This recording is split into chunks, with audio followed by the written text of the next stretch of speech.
Cuando pensamos en la ruta de paciente y cuando pensamos en flujo de paciente, ¿en qué pensamos? Pensamos sobre todo en los espacios, pensamos en la experiencia de ese paciente dentro de la ruta asistencial, dentro de ese sistema sanitario. Sin embargo, pensemos en una segunda vertiente y es, ¿qué afecta el flujo de ese paciente?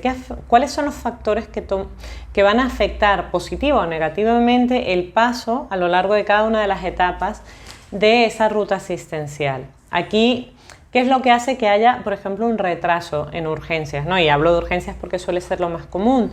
¿Qué es lo que hace que el traspaso de el historial clínico, por ejemplo, de un paciente no sea todo lo rápido que debería ser? ¿O qué es lo que hace que un paciente que está esperando una cirugía pues sufra un retraso, ¿no? Cuando pensamos en todo eso, normalmente la primera reacción que solemos tener es pensar, bueno, la solución para esto es información. Necesitamos más información a lo largo de todo el proceso, tanto la parte de gestión como la parte clínica y enfermería, para hacer más eficiente el proceso. Sin embargo, ¿cuáles son las fuentes de información que podemos tener dentro de un servicio o dentro de un hospital?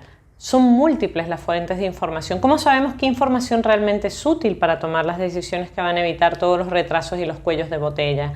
¿Cómo sabemos qué información realmente es valiosa para tomar una decisión clínica?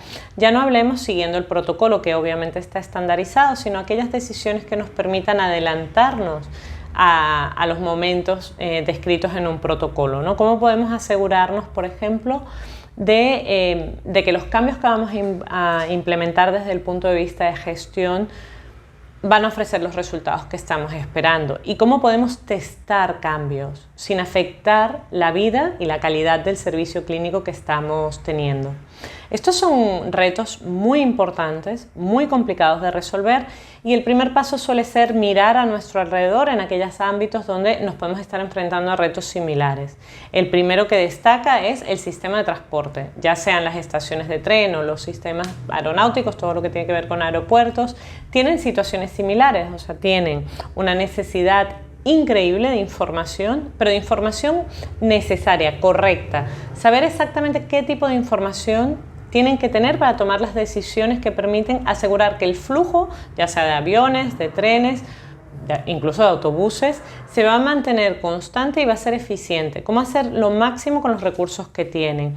Y sobre todo, cómo probar nuevos modelos sin afectar, primero, la calidad del servicio, pero importantísimo, y al final sin afectar, bueno, la calidad de la vida humana, básicamente, ¿no?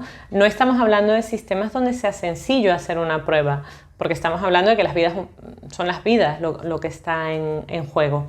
¿Cómo han resuelto esto en los sistemas de transporte? ¿Cómo se hace esto en un aeropuerto, en una torre de control? Pues cuando miramos más de cerca, ¿qué encontramos? Encontramos sistemas donde se ha determinado y se ha evaluado muy bien todas las fuentes de información y se han seleccionado aquellos fuentes de datos y algoritmos de procesamiento que permiten asegurarnos que las alertas son confiables, ¿vale? Y en un segundo plano, y no por ello menos importante, han determinado cuáles son los procedimientos y cuáles son las acciones que hay detrás de cada una de esas alertas, o que debe haber detrás de cada una de esos momentos de duda o esos momentos de toma de decisiones. Aquí pensamos desde cosas, entre comillas, tan simples como es gestión de capacidad.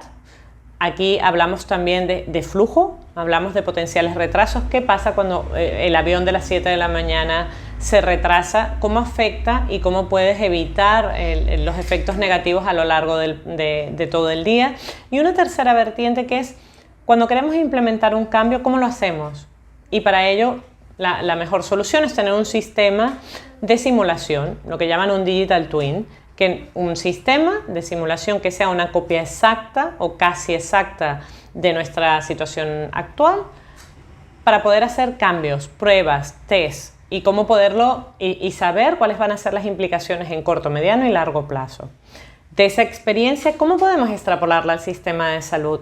¿Qué información necesita tener un gestor, por ejemplo, para gestionar eficientemente la UCI? ¿Cómo podemos prepararnos para evitar los retrasos en urgencias debido a factores totalmente externos? por ejemplo el COVID, cómo podemos hacer uso de todos los recursos que tenemos del hospital, tanto desde el punto de vista de recursos humanos como recursos físicos y técnicos, para asegurar que damos servicio a la mayor cantidad de pacientes posible en el momento correcto. Y una tercera es cómo podemos racionalizar el proceso asistencial. En ese sentido, sobre todo, cómo nos aseguramos que hacemos las pruebas correctas, que nos sobrediagnosticamos, pero que es muy importante, no infradiagnosticamos a ese paciente. Para ello necesitamos, en primer lugar, herramientas que permitan integrar todas las fuentes de información, y cuando hablo de fuentes de información podemos estar hablando del historial clínico, podemos estar hablando de monitores, podemos estar hablando de sistemas de gestión de bloque quirúrgico, podemos estar hablando de wearables externos como pueden ser bombas para diabéticos, toda esa gran masa de información que rodea a un paciente. En una segunda línea necesitamos algoritmos potentes que nos permitan conocer e identificar cuáles son aquellos signos y alertas a los que debemos reaccionar lo antes posible. Y una tercera y última, y no por ello menos importante, faceta, que es cómo nos acostumbramos a trabajar en ese formato.